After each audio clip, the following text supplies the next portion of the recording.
Good day, everyone. My name is Leonal from Group 14. Today, we're presenting our real-time credit card fraud detection architectures. Our team is Leonal, Sugin, Luqman, Nirvar, and Shi Hui. Next, follow up to Luqman. So we will be talking about the problem statement. Traditional monolithic fraud detection systems are unable to meet the real-time demands of modern financial platforms. They struggle to analyze high-velocity transaction streams quickly enough to stop fraud before any settlements are done. There are three constraints that define this problem. First is the financial systems process over 10,000 transactions per second, creating bottlenecks in a single node architecture. Second, fraud decisions must be delivered within 50 to 100 milliseconds, which sequential processing cannot achieve.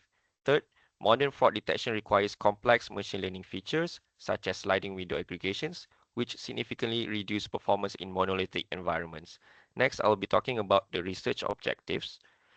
There are five main objectives in this research. The first is to design a scalable ingestion pipeline using Apache Kafka. Second is to develop a distributed fraud detection using Apache Spark Structured Streaming. Third is to introduce a microservice layer for real-time decision serving via REST APIs. The fourth is to review literature to identify effective architectural practices. And the last one is to map the proposed design to AWS services such as MSK, AMR, DynamoDB, and Lambda. Next, I pass it to Shi Hui. Let me walk through our literature findings. They show that Kafka handles distributed streaming effectively and Spark significantly reduces latency. His study found that Spark's in-memory processor is critical for random forms and narrow networks in high-frequency windows. Bragg and Pagel demonstrated that high load requires auto-scaling and distributed compute layers. Standard record Polar confirmed that distributed PySpark frameworks outperform traditional patch processor. The gap that a lack of unified architectures combining real-time streaming with distributed inference and operational constraints like fault tolerance in cloud-native contexts. Next, Sugar. Here our architecture in figure 1 as shown. For injection, we use Kafka partition data by user ID to ensure strict transaction ordering. For processing, Spark Streaming handles validation via date letters queues and performs stateful features engineering.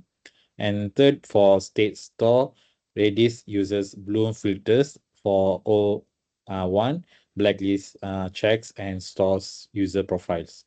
And for servicing microservices, decouples ML inference from core banking logic. And we added Bloom filters and that letters queue for system robustness. So next, I pass to Nirva. Thank you, Sugin. This slide shows our proposed AWS cloud architecture. First, CloudFront API Gateway and Amazon MSK ingest all transaction streams. Next, Amazon EMR or EMR serverless processes those streams in real time. Processed scores are cached in Amazon Elasticache for Redis for ultra-fast access. Then, AWS Lambda and ECS use Redis or EMR outputs to serve our replication. Finally, Amazon OpenSearch and QuickSight provide analytics, dashboards, and monitoring. On to you, Leo. Thank you, Nirvar. For technical feasibilities, there are two key points in which first, for scalability, decouple compute from storage allows horizontal scaling, adding Kafka partitions linearly increase throughputs.